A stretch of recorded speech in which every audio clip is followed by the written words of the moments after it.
You have 68 wins. You cannot 69 Mina. Hey everyone, it is the center of attention, Brittany Brooks, and you are watching Simply Reliable Studios. Come on over, Simply. I'm being see, earlier I said something stupid to him, and now this is my receipt. Okay? Sabu's just sabotaging you. Yep. He sure did. Yeah, he's taking over. Hijacking is a better word. You're right. Good luck. Shout out to Simply Reliable Studios making their Symphony debut, sponsoring this match and the entire Dragon Kai demonstration. Heyo, this is Jack Cartwheel. You are watching Simply Reliable Studios. Say his name and he appears. I believe in Noah. I believe in Datula. The Meltzer of the multiverse. Who the fuck wants to compare themselves to another? How much of a mark do you have to be? You couldn't even pick a professional athlete. You went with a fucking journalist? Grow up, man. We just want to say thank you to Simply Reliable Studios for voting us as Tag Team of the Year. Of course. Because you know what they say, right? If you can't swim, you're bound to drown. Tonight, she is sponsored by Simply Reliable Studios from Orlando, Florida. She is everybody's favorite BFF, Indi Marino.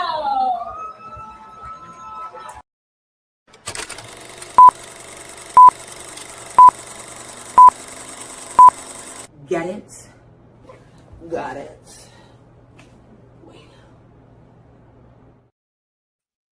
Tonight we're in for another action-packed night of non-stop action as TNA Wrestling continues live virtually from Albany, New York, and we continue live at the Sosa Studios with our continued coverage of the TNA Knockouts World Television Championship Tournament. So welcome everybody once again to Sosa Studios, and welcome once again into TNA Thursday Night Impact. Hello everybody, and welcome back here once again to the Sosa Studios. You know what this is, for I am the Superman, the Superbrand, the voice of wrestling for great performing professional wrestling, damn it. And my name is Noah Foster. So thank you all for tuning in with us. And again, if you haven't already, please like, subscribe, comment, tell a friend. And if you want to dictate the conversation, super chat or pay for the passions, it's as simple as that. We have two TNA championship matches tonight with the TNA Tag Team Champions on the line as the Broken Hearts defend against the Great Hands on the behest of Mustafa Ali, asking Daria Ray for the opportunity. And we also will see the TNA Knockouts World Championship on the line as Zara Brookside defends once again against Lei Ling Lee in what's sure to be a form of Mortal Kombat, as there will be a no disqualification match. And of course, the TNA Knockouts World Television Championship Tournament will continue forward with two more first-round matches as Jody goes one-on-one with Gabby Forza, and Indi Hartwell goes one-on-one with rising independent star Vicki Venuto. Will have, of course, the King's Speech led by Frank Kazarian with special guest Moose. And we also have a triple threat tag team match as the Righteous and the System take on Risky Sosa and Leon Slater regarding the fall of the events that happened last week. And speaking of fallout, we also will see Casey Navarro in action. And it looks like we're kicking things off here fully loaded to start things off as we have the TNA Tag Team Championships on the line. Could the Great Hands finally seize the titles and become the Great Hands to lead the TNA Tag Division in the future? We will find out soon enough. And it's good to see, of course, Charles Schultz in the chat. Yes, it is I. Once again, it is just I. And of course, stay tuned during the commercial breaks. We, of course, stay chat and relax in the Impact Lounge as TNA gives us 11 commercial breaks, it seems, on TNA Plus. But once again, we are here to be your honest, reliable coverage for TNA Wrestling tonight. And of course, the Great Hands, this will be their second ever chance as the Great Hands for the TNA Tag Team Championships. And of course, you all can follow along with me live if you wish. Become a subscriber today on the TNA Plus app. Just go to TNAWrestling.com. And of course, for $9.99, you remember that magic number from the W Network? Yeah, I do too. You also can, of course, watch along with me right now here live as well. All right, so let's go ahead and see what we happen here tonight. Again, when it comes to the tag team division, the Hardys have pretty much defined this division non-freaking stop, it seems like, which is just beyond ridiculous when it comes to their mainstay in TNA wrestling. Almost makes you wonder, can they actually have a tag division without the Hardys being involved in it? I don't know at this point, but I guess we'll find out. As, of course, they regained these titles once again 2 years in a row at Slammiversary in that wild Fatal 4-Way match. And it looks like my feed's adding up here. So stay tuned, folks, as I have technical difficulties, which is always fun to deal with. And, well, it wouldn't be a night of TNA Plus without them having a technical difficulty on their pissant app. This app has been nothing but a freaking mess, and I stand by what I said here. Let's see here what's going on right now. And, of course, again, I do wonder, Mustafa Ali, can he actually handle the great hands, failing him once again, much like Tasha Steelz, who fell, of course, winning her way forward in the TNA Knockouts Television Championship Tournament. I feel like, honestly, Mustafa Ali might reevaluate his group, where in Ali they trust, but can Ali actually trust them if they can't bring gold home to the Order for and prove that they are the most dominant faction in TNA wrestling? I'm just saying. But again, hindsight's 2020. And of course, the Hardys have already confronted the likes of the Nemeths, the Righteous, pretty much everybody that is in this tag division, with the exception right now of what might be a new tag team on the scene in Leon Slater and, of course, Ricky Sosa, who we will see in action later this evening. Oh, man. I don't expect the titles to change hands, but this just seems so far out of the game. Unless, like, especially in Zero gets involved and, like, body slams everybody, I just don't see it happening. I know a certain individual that, of course, we all care about here so much about Studios wants to see the Great Hands succeed, but with quote-unquote highly unlikely or unlikelihood. Then again, it's been a week of new champions across the other companies, so supposedly I guess it could happen. I guess I shouldn't maybe rule it out, but still, I'm not holding my breath. But regardless, it never hurts to dream.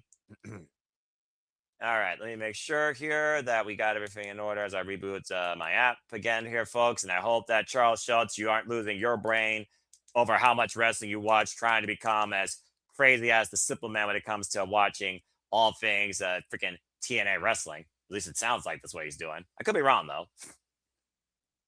And, of course, tag team divisions have led TNA wrestling through many a decades, including the likes of Moisture Machine Guns, Team 3D, Beer Money, LAX, and right into the Great Hands Ice with Jeff Hardy. I finally got my feet in order. Good grief on this service already starting to prove why I hate it. And Jeff Hardy right now getting tired of these great hands trying to double team him, going up to the top rope. But for Whisper went, nope. As the Great Hands scouted that move from a mile away. Crash and burn up the fireman's carry. Nice Samoan drop. Roll through net breaker into the cover to seize the title. Then Matt Hardy with the save. That would have been probably it right there, honestly. Side effect connects to Jason Hotch.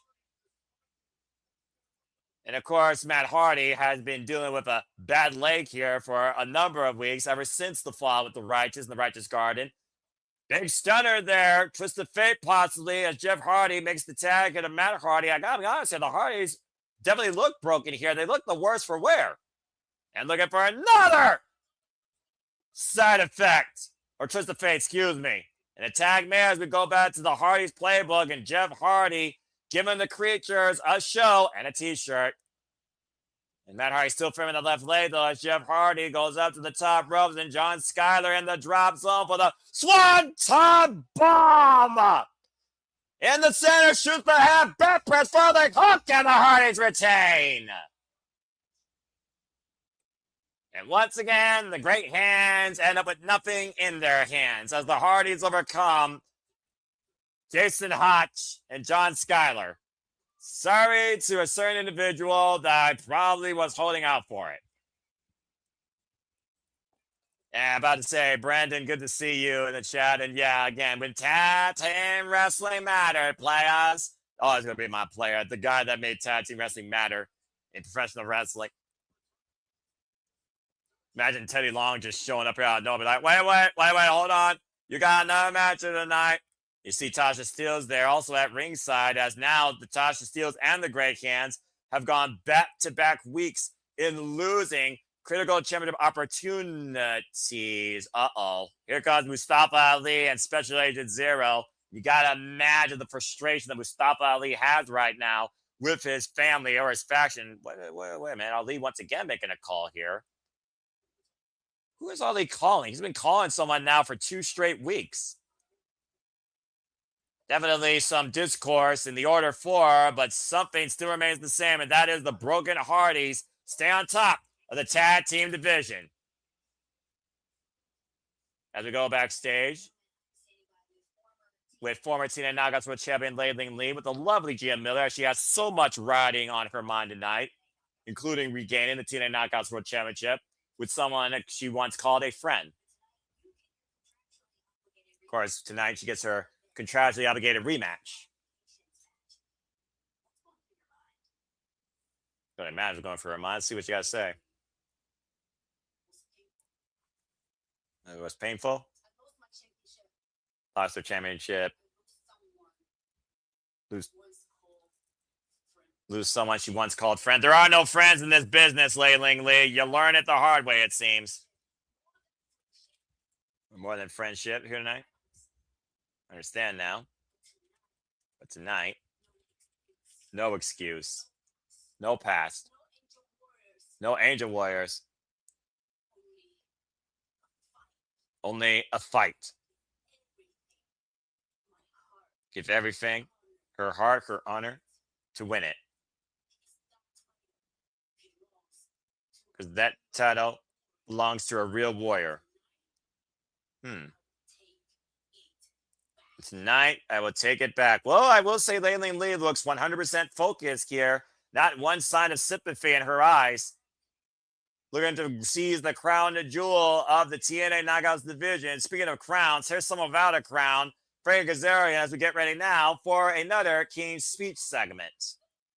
And of course, Kazarian was part of Ultimate X for the first time in over a decade plus, back at Slammiversary, in his pursuit of regaining the TNA X Division Championship, but also was part of the announcement of Amazing Red for the TNA Hall of Fame. But coming up next, the King's Speech comes forward with special guest Moose as we take our first commercial break. Fuck TNA streaming service. And we'll see you on the other side of this commercial break as I bring you in the TNA Lounge. Bloody freaking hell. Hi, everybody. Hi, JJ. Welcome to the TNA Lounge, where we deal with 11 commercial breaks and just tell it to piss off as we wait for TNA to return back to our screens. How you doing? I'm good. I'm good. I'm good. It's good. That's good. I watched Jeff Dunham's 250th special, of course. Or not. No. The America special on freaking the YouTube. Apparently, it was through iPhones as well, which I thought was actually quite clever, honestly. And he got like 4 million views. That's impressive. Jeff Dunham's still probably the best ventriloquist on the planet, honestly. Still one of the funniest. 100%. Who's your favorite puppet of his? Oh, damn. I mean, I like Jose Jalapeno on a stick. On a stick. But honestly, I mean, Ahmed or Peanut, I mean, they all make me laugh in a way. And freaking drinking and thinking with Bubba J. Some of this stuff actually makes sense whether you're drunk or sober, which I find even more hilarious. Okay, so little story here. Go for it. My daughter's mom showed me Jeff Dunham way back in the day, and when she first tried to show him to me, I didn't think he was funny at all. Really? Okay, but then, you know, being with her, being in his house, she really enjoyed him. Of course. He came to the Irvine Improv. Now, this is just before Arguing with Myself dropped. So, like, Gotcha. He was on the cusp of superstardom, but he hadn't blown up yet. Like, the DVD had dropped or was about to drop, and, like, the buzz hadn't circulated yet. So he's still doing, like, comedy clubs and improvs as opposed to arenas. So we go, watch the show, and get to meet him afterwards. And seeing it live, I just fell in love with Jeff Dunham and the characters. Yeah, it was actually I think it was show. something about seeing it on a recording as opposed to seeing it live that just made the translation. It's like a musical artist. It's like, okay, they sound amazing on wax, on record, but how do they sound in concert? right? It's like You you hear a know? person live versus a recording. I completely Exactly. understood that. So I think that's what it was for me. So like when I saw him live, became a fan immediately. I You think I know, was but arguing with myself that I became a fan of Jeff Dunham because that's where I remember that show where he was talking about, oh, Mike, hard to go with all this pressure, isn't it, Mike? Yeah. The dude, the medical transportation guy that went to the bathroom. I need medical On the transportation. top, oh nah. Oh my gosh. Holy crap. I could see Cartman. This is Comedy Central. I could see Kenny. Oh, and he Oh, just got he's killed. dead again. See, I was always a fan of Melvin the superhero. I think that was the one that I really got into. What is the most unique asset that you possess? And he turns his nose and he says, my costume. Mm-hmm. And then Sweet Daddy D. I am a player in a management position. Uh-huh. Pimp. Wait, you're that a means pimp? you the hoe. Oh my gosh. And then when Jeff said word, he's like, don't you ever do that again. Right? Dog, you're not white. You are neon white. Even the white folk are going, what the hell was that? And this TNA Lounge Break was brought to you by fans of Jeff Dunham. We return to TNA Wrestling with Frank Kazarian in the wings. Stay tuned to see what it's talking about next with the Superman and JJ.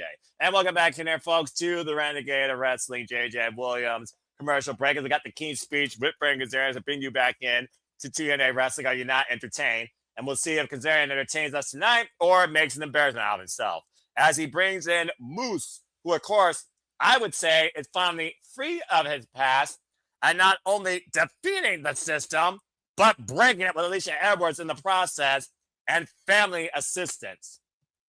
That's what a man's family, all bets are off, as the face of the franchise might be looking once again towards the TNA World Championship.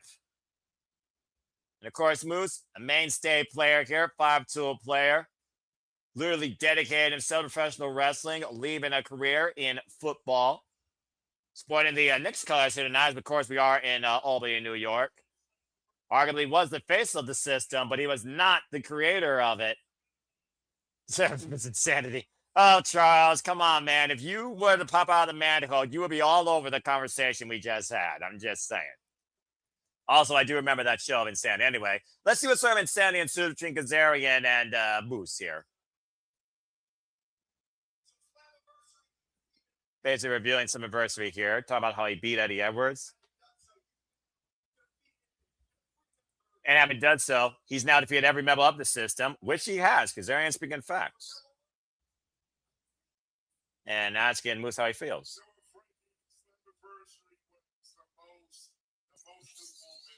Some adversity was the most emotional of his entire life, as he speaks slow as always. You know how much Edwards loves to get people say, yeah, I mean, Kazarian and Eddie Edwards once feuded over who was the better student of Killer Kowalski. Both, of course, trained by Killer Kowalski. Beat champions, won championships. Made the pay-per-views. Done everything that there is to name. But he did one thing never his whole entire life. Shared a moment in this ring with his beautiful wife and his courageous son. Yeah. And he'll cherish them up for the rest of his life. Nothing more valuable than family.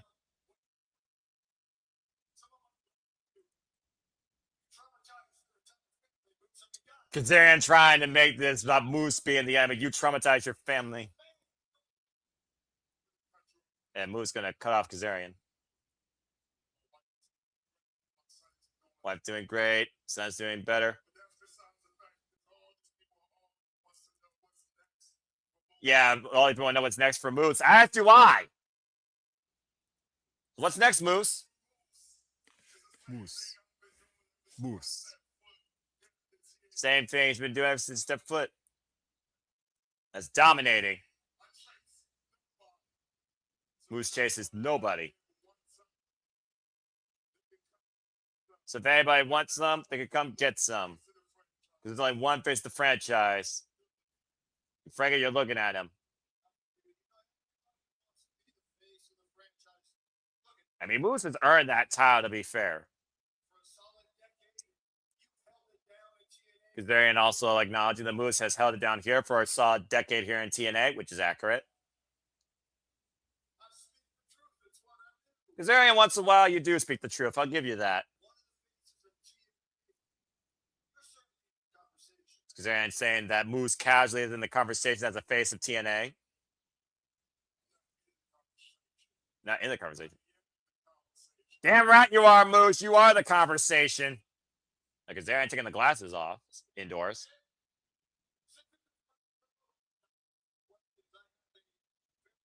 Kazarian about to ask Moose a question. Kazarian asking Moose, are you stupid? Have you looked in the mirror, Kazarian?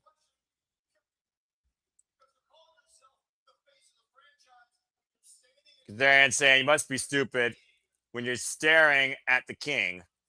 Yeah, court jester is more like it.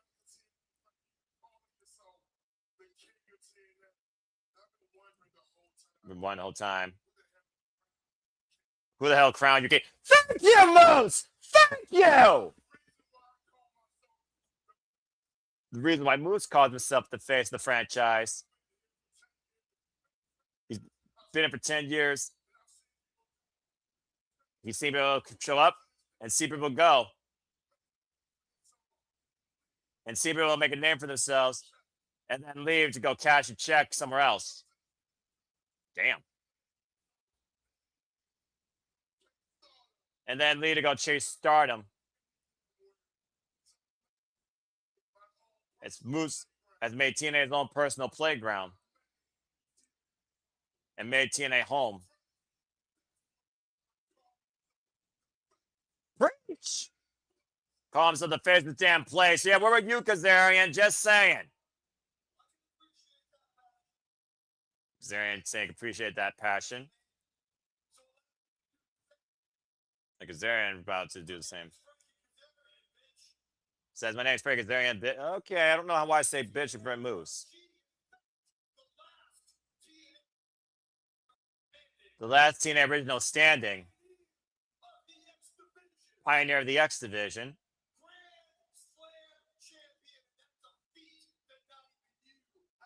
Grand Slam champion. That's even a feat that not even Moose has achieved. Well, he's right there.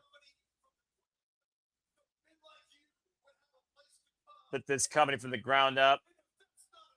So men like you. And that's not enough of a damn king. Moose kind of the most annoying person in that locker room. But he does respect him. He considers him one of the pillars of TNA. He knows deep down in his heart that Moose is one of the pillars. But I've been thinking, I've been in this company for so long. We've never had a singles match. That's true, because there has never faced Moose.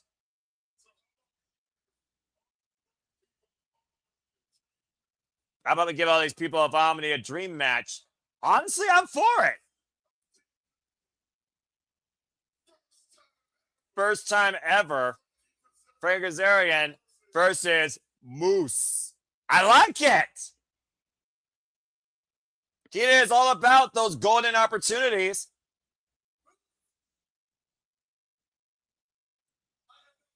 And Kazarian says, I have no interest in that. Of course you don't, coward.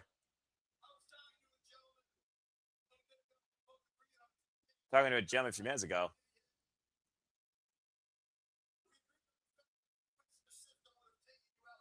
Kazarian apparently saying that he talked to somebody that called Moose an idiot like him, which took him for good.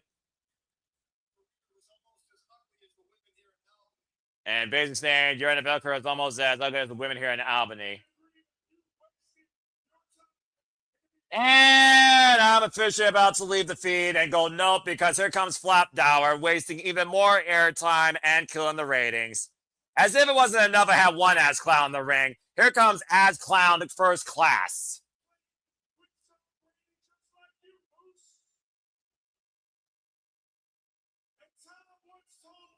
And apparently we got some football talk here.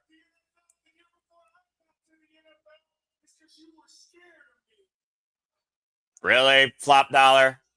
You think he would be scared in the NFL? You'd be lucky to concuss your bald ass. Yeah. Yeah, let's just fight somebody. Why not? Punch him in their sunglasses. And since Kazarian's a little bitch, and you're big, and you seem to have bigger balls than him, how about we go one-on-one? Flop dollar versus Moose. Yeah, I'm for it.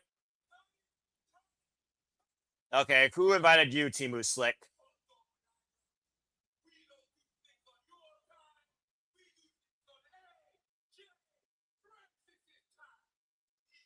Okay, punch the man in the neck brace. I don't care if he's freaking handicapped. The handicap can be serviced by AARP, Moose, please.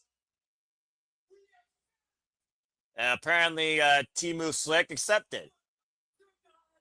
But not tonight. Go figure.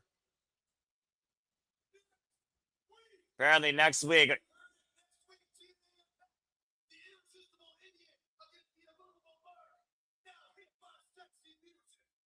Angus Darian basically saying, you heard it here, right. Well, I deal with two ass clowns and one face the franchise and wasted 5 minutes of my life. That being said, apparently Flop Dollar is going one-on-one with Moose, and I hope that he literally spears him back to the NFL, where the only thing he's worth is Cheez-Its. Regardless, Kazarian showing how much of a coward he is, but still instigating the conversation. We have a match made for next week, as now we walk with Elijah backstage. Speaking from the heart. If it's to TNA. Which I love entertaining all these matches with a smoking gun guitar. There's one goal in mind, and that is the TNA World Championship. Elijah for TNA World Champion? Because in TNA, we walk this way. They're here every week. All the time. It's walk this way. Walk with Elijah. They were going somewhere. About to say, where are we walking to? The gas station? Albuquerque? Take everyone with him. To the TNA World Championship. As the years, carry the brands of everybody who's walked with me. And for those that spent the time in the desert, we're to show you we're heading to the promised land. Who the hell you think you are, Moses? Well, a man on a mission. Elijah looks to take us all along this walk all the way now to the TNA World Championship. Big goal for Elijah. Big goal probably for Moose, as Moose has to deal with Flop Dollar. But coming up soon here tonight, we have a triple threat tag match. The Righteous in the System take on Ricky Sosa and Leon Slater. And also still to come tonight, TNA Knockouts World Championship on the line as Zaya Brookside goes one-on-one once again with Lei Ling Lee under no disqualification. And of course, the continuation of why we're doing TNA Impact on a weekly basis for the time being is for the TNA Knockouts World Television Championship Tournament, as Jody goes one-on-one with Gabby Forza in a one-on-one round one match to come. But coming up next, we're going to see who's more impressive or who's more vicious, as two other women look to punch their way forward in this tournament. Indi Hartwell goes one-on-one with vicious Vicki Venuto after this commercial break on TNA Impact. Fuck the streaming service. Okay, before we go to the TNA Lounge gimmick, because we did actually get a decent question in the chat room from a follower of ours. Okay. And I figure it could be a good little conversation piece for this break. All right, I'll acknowledge it. Go for it. Our buddy Dev, part of the Russell Collective. Oh, hey, Dev. First of all, said, stay elegant today. And Dev, that's a good way to trigger Noah because he's not a fan of the Elegance brand. But then he goes on to say, predictions for the Knockouts Division TV tournament. Oh, that's a fair shout. Well, you know, granted, we're covering the tournament in its entirety. We already know a couple of people have been eliminated, but out of the remaining field, what do we see? You know, let's not try to predict the winner, but who do we see advancing at least to like the semifinals here? I gotta put Elena Black high up there in that conversation. Not only was she the one that got the win in the match prior to the announcement by, of course, Tracy Brooks, but she's had her eyes set on gold since coming to TNA. And since Lei Ling Lee no longer is part of that conversation as of right now, necessarily I don't think she's focused on a heel dynamic or a shield dynamic. And literally, I think she's also going to carve her own legacy. Again, this is the first. There only can be one first. I got to put Elena Black up at the top of that conversation to advance in this tournament, at least to the semifinals, if no less than that. So she's definitely tier one pick. The other side of that, I got to go with Indi. I think Indi has already had her chance at the TNA Knockouts World Championship, and I also think that she really wants to become the knockout, to be the conversation as the first TNA Knockouts television champion and to be a mainstay weekly player to represent TNA. Plus, she just recently signed. I got to look at Elena Black and Indi Hartwell as two people to definitely put forward at that conversation more than others. So those are my two right now. And ironically enough, they literally could be one half of this bracket as we're both still alive. They're on the same side. I was going to say that would easily be the semifinals of that side of the bracket. So then who do you got on the other side of things? Well, considering that, I gotta say, straight out the gate, I completely agree with you on that side of the bracket. Oh, thank you. I told you this when we first started out on this. I do want to see one of the independent wrestling standouts, either Vicki Venuto or Gabby Forza, move it to the quarters. And I want to see one of the WWE NXT / Evolve talents, either Thea Hill or Wendy Chu, move into the quarterfinals. I just think that would be a nice little, field, because then you've got 6 TNA personas, 1 independent wrestling standout, 1 WWE standout. I think it does a great thing for the partnerships, for introducing new talents, even though the NXT Evolve / independent probably isn't going to move into the semis out of the quarters. Just for them to qualify, I think is a big deal. So right out of the gate there, I've got Thea Hill on that side of the bracket advancing, and I've got Gabby Forza for my independent standout, especially with her relationship to a member of the system. I think that definitely plays in her favor. They know it'll be very easy for her to make the tapings in Philly. Bear's going to be there anyways, so her showing up isn't, an insane request. But as far as the semis on that side, I definitely think Indi would eventually go over Thea. I think Elena's going to go over whether it's M or Rosemary. It's Rosemary. I think that's going to be an easy one there. Yeah. On the other side of things, and the reason I really want Gabby to qualify is I want to see Alicia Edwards go over Jada Stone, because I think that would be intriguing because both women there are system tied. Yeah, with Alicia Edwards being the wife of Eddie and Gabby being the wife of Bear. Yeah, I definitely see Alicia cheating her way at least out of the preliminaries into the quarterfinals. I actually had Alicia versus Jody, though, because, again, Jody's more of the mainstay name, as I understand your point. But out of the right-hand side, overall, I think it's going to be Mara and Alicia. I really think it's going to be that. You and I are on the same wavelength as far as the right-hand side. It's either going to be Mara Sade, Alicia, Indi Hartwell, or Elena Black for me as one of the 4 people to be the inaugural TNA Knockouts World Television Champion. If we go down to Kenzie Mitchell's, we are actually back, but continue. Now, let me ask you this point, though. With those 4 names being our semis, and you being a man who is vehemently bitched and moaned and complained about how TNA is turning into too much of a similarity and not a standout anymore, are you okay with 3 out of the 4 semifinalists being transplants from WWE? And Alicia being the only true homegrown TNA talent in that semifinal? In a way, I am, because at the end of the day, WWE didn't do much with them, and they don't work for WWE anymore, and it's not like they're going to go to WWE with it. They are literally making TNA their home. They're building their own identity in TNA and their own legacy in TNA. It's one thing for NXT to seize gold in TNA, have it on their show, and do Jack Dooley with it. It's another thing for a talent, what TNA has always been, to redefine themselves, especially a woman in this business, to become more than just a superstar, a knockout in their own identity, and actually carve their own legacy. And this literally does that for anybody here, as this will be the first. And Indi Hartwell has always been a mainstay name that I want to see fans go forward her way. And I really have been impressed with her as the heart hasn't quit since she left the Fed due to being released, and has carved her own path in Australia, New York, and now in TNA Impact, which is why I'm hopeful that Indi Hartwell goes over. I was actually hoping that Indi Hartwell was going to beat Kalani Jordan back at Bound for Glory in front of half the audience and bring the damn Knockout World Championship back home. Fair enough. So there you go, Dev. I hope you enjoyed our little breakdown here as we get back to the action. Take it away, Noah. Thank you very much, JJ, and thank you, shout out to Dev. Follow him, folks. Appreciate you, brother. And again, thank you for actually giving a worthwhile conversation over a nonsensical commercial break.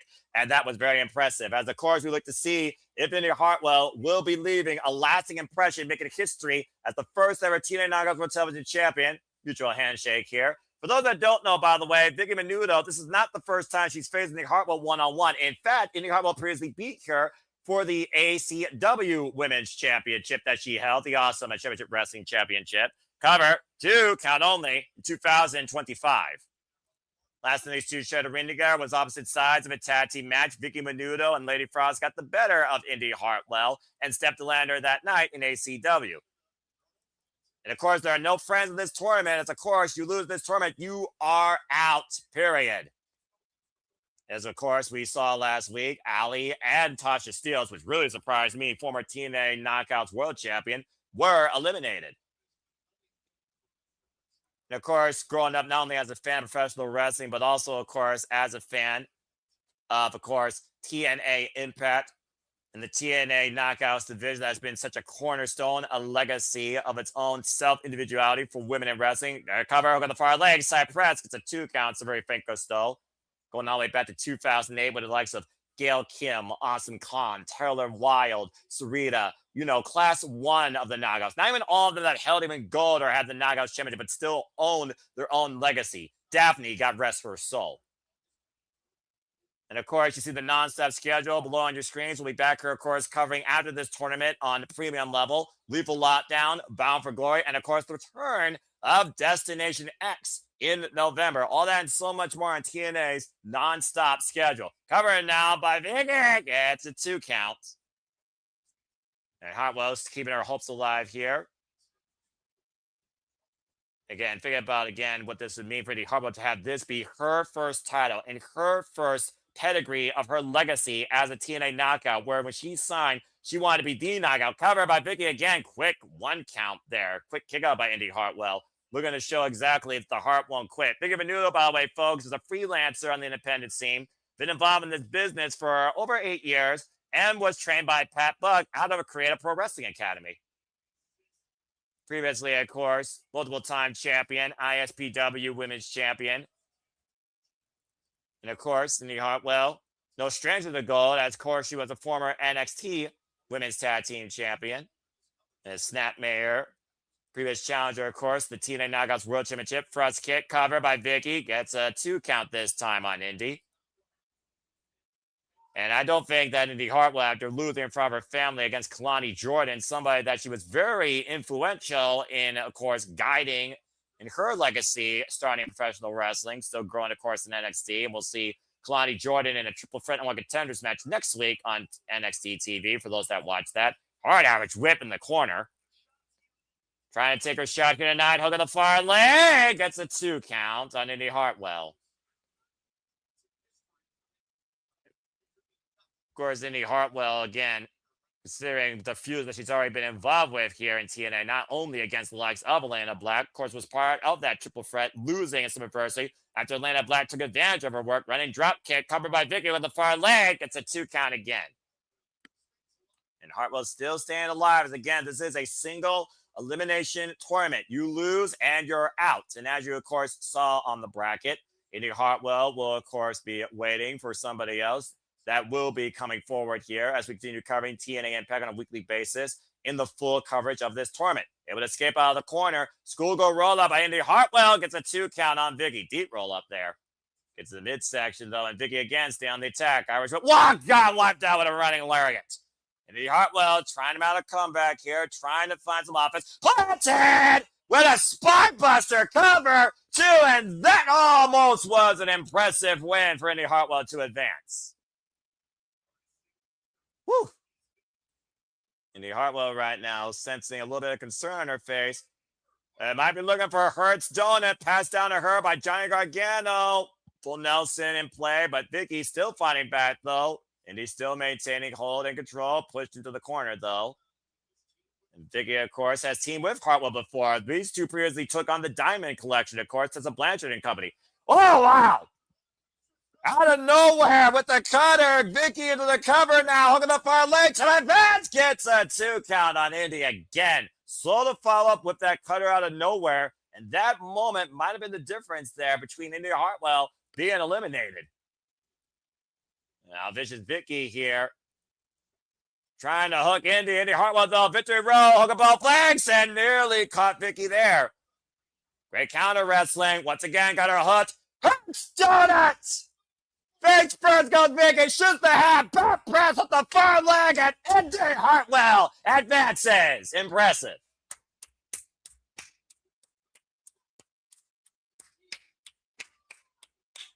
Indi Hartwell so far keeping her hopes alive to define history here in TNA as the knockout to first possess the TNA Knockouts World Television Championship that will be only defended on TNA Impact TV. As again, the Hertz Donut, that freaking full Nelson into the face buster, and that was all she wrote for Vicki Venuto.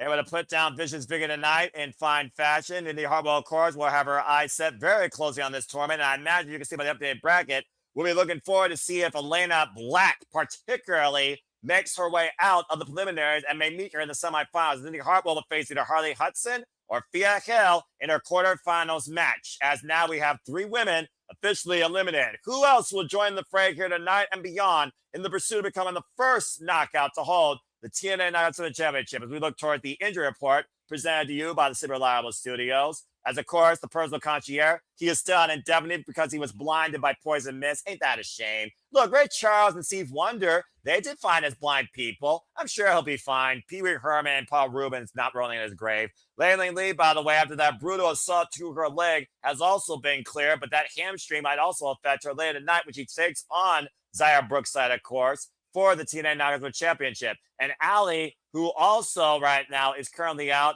after a stinging whiplash effect, as Allie right now is being checked by medical staff. And of course, Allie, no stranger to concussive protocol.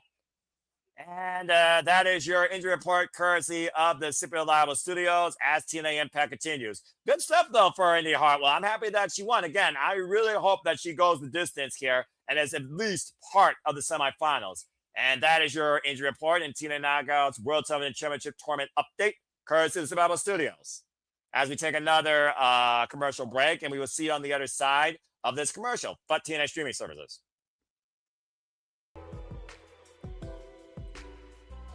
Ugh. So, what do you want to talk about? Well, I mean, let's see here. Indi Hartwell advanced the bunny. I hope that she's okay. Not the first time she was out on a concussive protocol, as we saw the hard whiplash to her head and neck. So I hope that she's okay. And overall, I mean, again, you're hopeful that independent talent does move forward, JJ, but it wasn't Vicious Vicki's night. So Gabby Forza might be your last chance.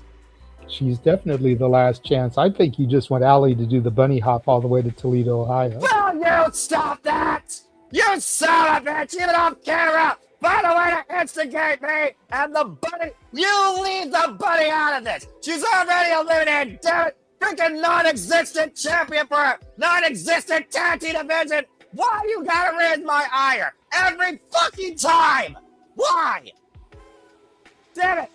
And freaking people probably just laughing at Storm. And I know Charles is just freaking laughing like the court jester Jake Lee. Speaking of which, shout out to those that tuned in to our Batty bracket breakdown. As it looks like Brandon, a longtime supporter of the Superman's brand, the Superman Studios. This is for you, JJ. How far do you think Fia Hill will go in this tournament? Considering if she gets out of her preliminary, she's got Indi Hartwell waiting for her in the quarterfinals. I don't think she'll go past the quarterfinals. You know, I just want her to qualify. That's it. Indi Hartwell is facing Elena Black in the semis on that side. I think that's pretty much written in stone. Mm-hmm. The other side is way much more up in the air. You know, Mara Sade, I feel, is a lock for that semifinals. Off the cuff, Alicia Edwards should be a lock with the system and everything, but You mean you think the system works? No, How to say? the system cheats. The system is rigged. And I think that's exactly how Alicia Edwards is going to possibly make it. The system is rigged. That's such a political philanthropy. Stop me when I'm telling lies. No lies detected. I'm just saying for those that don't know. But oh man. Yeah, I don't think Thea's going past the quarters if she even gets out of the qualifying round. And you know, come hell or high water, bruv, I'm gonna find a way to be on camera during that match, whatever week that happens. You better be, damn it, freaking Chase U alumni. That's your freaking valedictorian there. That's your golden girl. You've been waiting for her to achieve a damn championship moment, let alone get a chance at a championship. You better be. Well, she has had a championship moment prior. She is a former NXT Women's North American Champion. I'm aware of that. Regardless of the circumstances surrounding it, her name is in the history books. The history is history. We don't talk about it, all right? I heard you with the Tilda. I saw your patching. Tranquilo. I remember. So, you know, I mean, it would be nice for her to get a championship outside of WWE. But I'm not trying to raise your ire either. If the inaugural Knockouts television champion is somebody from NXT or Evolve, I will not hear the end of it from you. Even if it is somebody deserving, like a Wendy Chu or a Thea Hale, because you cannot argue me that those women are not deserving of being bigger champions than they have been. And the bottom line, though, if you represent TNA TV, you should only be the focal point in TNA Wrestling to represent TNA TV. If it's a TV title, it should be an in-house talent. Damn it. And I agree with you on that. Thank you. Appreciate that. Look, you're not gonna get argument from me on that. Yeah, thank you. I'm not trying to argue with anybody. I'm just being straight up honest here. If we're going to do something in TNA, then do it. Do it in TNA. Or damn it, do it in TNA. Easy for me to say. Damn tongue twister when you put the D's together. Double D. D&D. Dungeons & Dragons. Never played it. Heard that game was stupid. Yeah, I never played Dungeons & Dragons either. I never, really got into that. But, c'est la vie. Speaking of which, Vici, I will say this as we return to TNA Impact with a video package. For one, Fabian Eichner. Thank you, JJ, by the way. And welcome back, folks, from the Impact Lounge as we continue here at TNA Wrestling, as we learn a little bit of one Fabian Eichner's backstory. Of course, the new #1 contender now to the TNA X Division Championship after winning a 6-way scramble. Who would have thought that we would see Fabian Eichner across the line and possibly reset himself as not only a contender, but to be a future X Division champion? Things that happen at the right time, the right moment. Fabian Eichner is someone that didn't stay down just because other people said so. It certainly seemed like you did stay down for a moment, though, bro. I'm just saying. Talking about what it would mean to him to win the X Division title. Of course, the title that is defined by No Limits has been a mainstay of TNA Wrestling since the inception of this company. That's what it is. People like Kurt Angle, Samoa Joe, Super Dragon. Tell me that. What makes sense on her Fred is that some adversity, he's an opportunist. Yeah, you saw that firsthand in your first Ultimate X match. We haven't had a chance to go one-on-one, but we'll see who the better man is now. Of course, when I'm in the ring, I step in with a different mentality. And with that approach, I will get my respect. I will get my redemption. I will get what I worked for. And I will learn and show everybody that Fabian Eichner is numero uno. Again, I'll be looking at future X Division champion. Dig what I'm saying, man? Speaking of which, boy, it's about to get weird.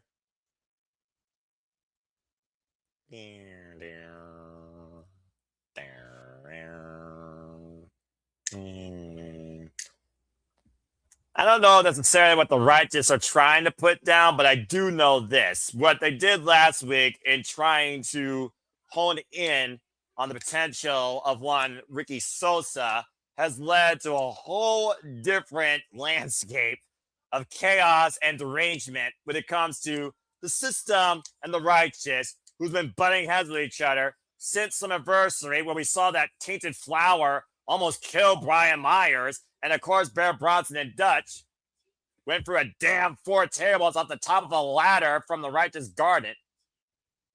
The Righteous have carved their own path here in TNA. And of course, here has been the mainstay of TNA with their new fame by Downstate, the system.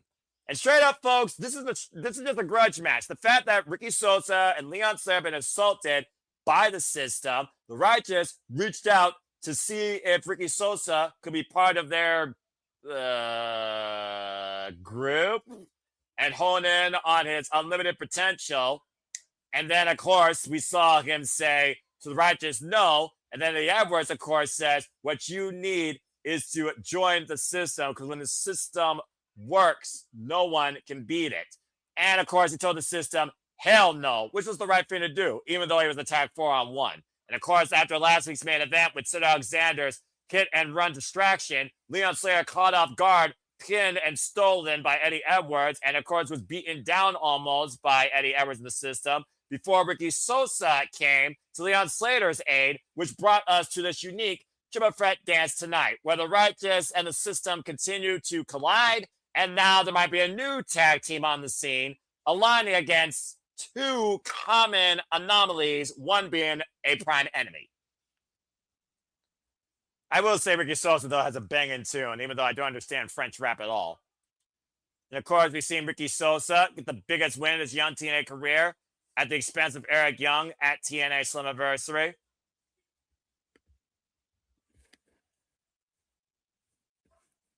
See that more fans are actually getting into it, too. Seeing this man hand with the likes of Andrade El Idolo, of course, during his time at Independence, and Charles Mason, of course, in House of Glory, before signing to TNA Wrestling, endorsed by the likes of the Art of Finesse himself, Chris Bay.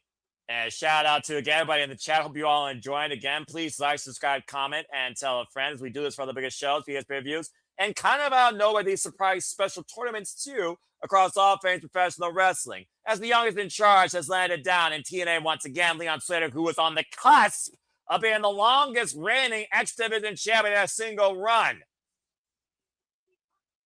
The amount of potential in this tag team, though. Leon Slater, Ricky Sosa for tag team champions. Okay, I wouldn't mind seeing that maybe change the TNA tag team landscape. And, of course, Leon Slater said he's hell-bent on not only getting revenge against the system, but also regaining the X-Division championship, and more importantly, becoming the face of TNA, beating former TNA world champions. And we saw how close he was last week to beating Eddie Edwards before Sid Alexander got involved. And Leon Slater's been feuding with the system for the better part of this year. Of course, there's no fear to the young OG, the young Savage. And of course, there might be no limits to the potential what Leon Slater, Ricky Sosa could do and become here in TNA Wrestling. Nice to see Emmanuel in the chat. And Brando, I definitely echo the same sentiments. That would be so darn cool. But then again, they need a roster, and they also probably need the funding. I refer this con is, of course, senior official Dale Spencer. Only 2 teams can be legal in this match at the same time, by the way, folks. Despite the fact, triple threat tag team, this is one of those matches where we got more than 2 teams. Anyone can tag out to anybody at any time, and only 2 teams are legal at once. Pinfall or submission inside the ring will determine the winner. The reigns are underway. And obviously, all 3 of these teams are looking for their namesake in gold conversation. Maybe even Leon Slater and Ricky Sosa for the TNA Tag Team Championships. That the Hardys did retain successfully the other night against the Grey Hands. And then drop down right now, Leon Slater with the kick going up against Brian Myers. Of course, Brian Myers and Bear Bronson are the former TNA Tag Team Champions. And it was the Righteous's doing and how that happened. Now Leon Slater attacking Vincent and Dutch. Can't say I don't blame him. Near 300-plus pound. We've seen how dangerous and agile that Dutch is. Could be literally the definition of no limits if we ever going to go after the X Division. And now Sosa and Slater with a double super kick. Dutch still on his feet, though. And again, both men trying to take down the big man up. And not quite, but finally take it down. Pop-up, drop kick takes Bear Bronson down. And so far, Leon Slater and Ricky Sosa have cleared the ring and taken control of this match. Standing tall, who would have thought about that? Especially considering these two have never worked together or faced each other. And right now, it looks like Ricky Sosa, light him up! Sosa and Slater fly over the top, wiping them out on opposite sides. This triple threat tag team exhibition and maybe experiment continues here, hot and furious, as TNA Wrestling continues. And right now, Dutch being brought back inside the ring. Electric atmosphere here right now that Leon Slater and Ricky Sosa introducing. Drop kick! Beautiful drop kick by Ricky Sosa. Now the cover on Vincent, barely gets a 1 count. Of course, Righteous came into TNA Wrestling earlier this year as well, and mostly have been only trying to bring out what they believe is the best in the Hardys. Hard to argue the fact that they brought them back to be broken, and once again, the Hardys now have the TNA Tag Team Championships. Double stomp to the left arm by Leon Slater. I don't consider Leon Slater, though, a technician. And of course, decision can be rendered here at any point right now. And the system, calculated as always, could pick their spot at any time to interject themselves in this match. And Slater right now tees off against Vincent in their corner. Smart move keeping Vincent away. I would think you want to work more against the Righteous than the system in this matchup. Irish Wit right now. Ricky Sosa legal for his team. And Vincent still legal for the Righteous. Running in with the lariat. Ricky Sosa again. Only one marquee singles win underneath his short TNA career.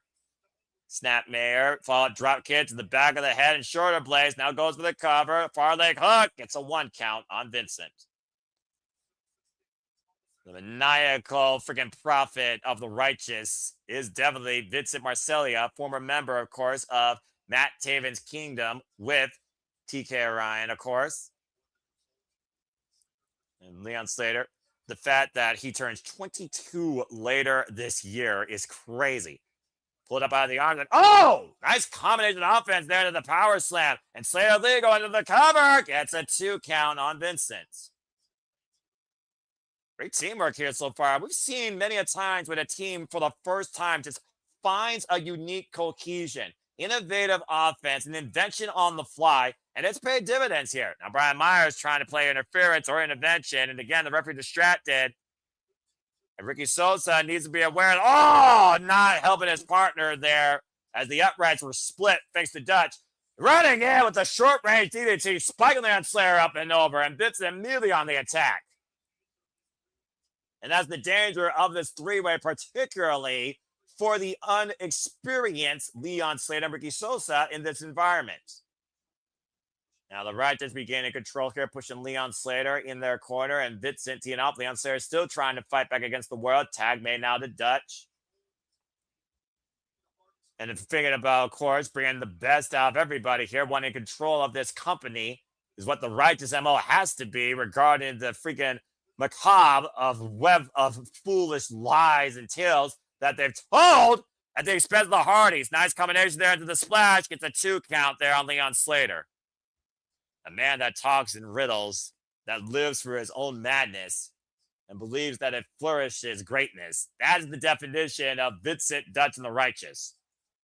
Now Sosa taking down, and Dutch, though, taking advantage on the referee's back, raking the eyes, and Vincent and Dutch going to town against the former X-Division champion. A tag made.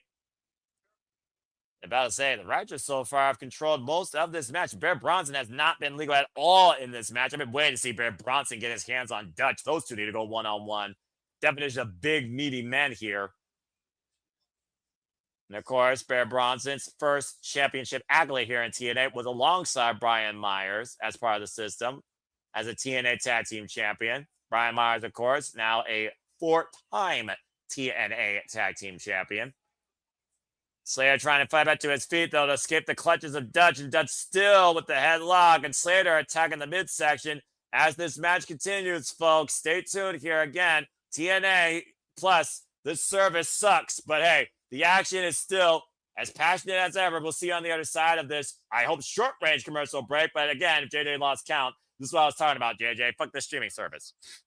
Bloody friggin' hell, even during an exhibition, they can't help but find a way to piss me off to the point that you can't even do picture-in-picture. It's your own damn service, for Pete's sake. I don't need a merch stand for TNA merch. What I need to see is more wrestling. And welcome back here to TNA Wrestling, as that was such a dumb intermission right now. As we are back here again in this triple threat exhibition match. Case in point, the definition of stupid, quote unquote, Randy Orton. What's not stupid right now is the blind tab made by Bronson, as the system has not really been involved at all legally in this match until now. And Bronson now legal with Dutch, as Bear made the blind tag. Dutch and Bear forehead to forehead here, and Vincent and Brian Myers trying to help cooler heads prevail here, trying to once again regain control of this match, as Bronson and Brian Myers need to focus on the task at hand. Oh! And clearly they're not done yet, and Leon Slater trying to slip out from underneath. And again, smart move by Bronson, picking the leg, whip it into Gurry, whip for the rebound, missed again, rolled through, Bronson, clutching Leon Slater, played it with a bummer bomb! Cover! Two! Almost got him. Hoisting him as high as possible to sit out power bomb.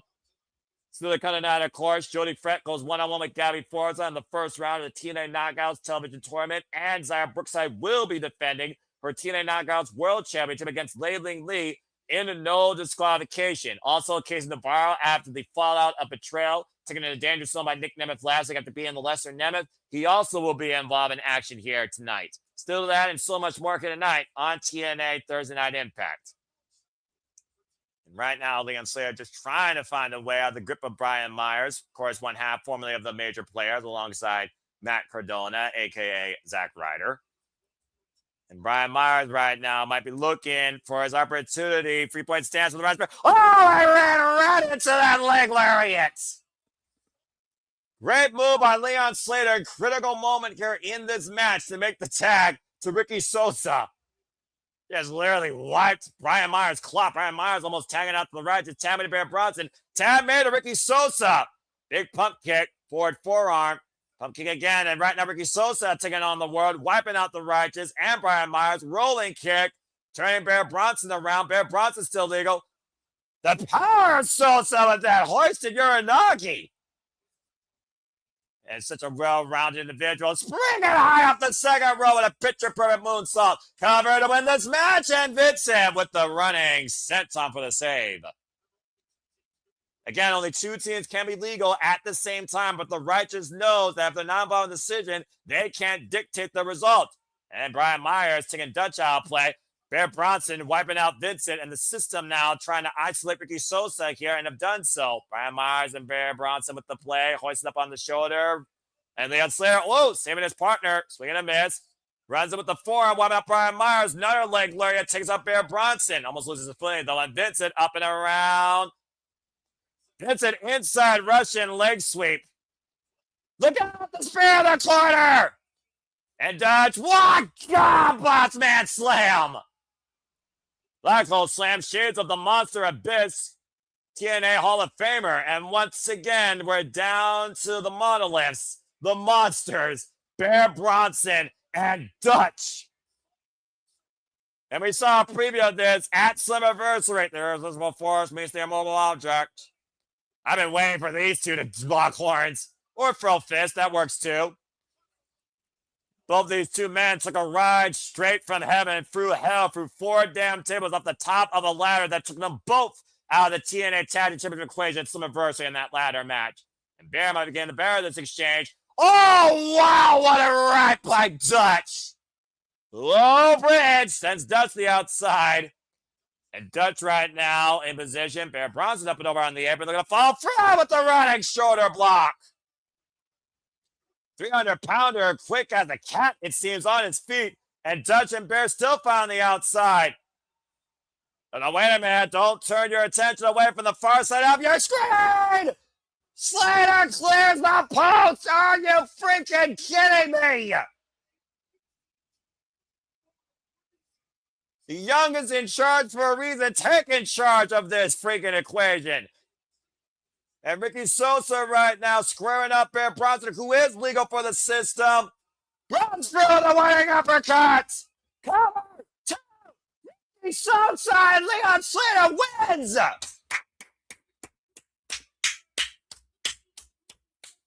In In their first ever outing as a tag team, Ricky Sosa just pinned one half of the former TNA Tag Team Champions. Definitely making a name for himself tonight as Leon Slater looks to put his name in the equation towards not only the X-Division Championship, but maybe even his own Grand Slam opportunities. What a win. Take a look at the replay here as Leon Slater clears the ring post with ease, up and over, wiping out Dutch to the outside. And then this crazy running corkscrew uppercut, full throttle, Bear Bronson wiped out by Ricky Sosa. Bang, bang. A huge win for Ricky Sosa tonight, and a great way to bounce forward for Leon Slater with still X Division and TNA World Championship ambitions after tonight. The future of TNA is very bright with these two at the forefront. Wow. I'm going to make that my alarm. I like this theme a lot. I got to look at the actual band of this. Good job. Congrats to Ricky Sosa and Leon Slater, but something tells me the righteous and the system are still far from done. Freaking Santino Morella, what are you doing? But I say, guys, mustache. That son of a gun. Yeah, we all love that son of a gun, but Daria Ray, questionable. It's not boom, boom, Santino. It's bang, bang. Oh, what the lesser Nemeth want? Oh, boy.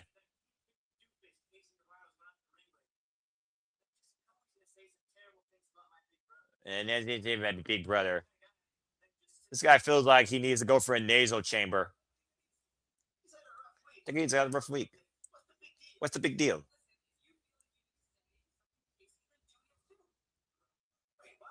Daria giving free range for Ryan Nemeth.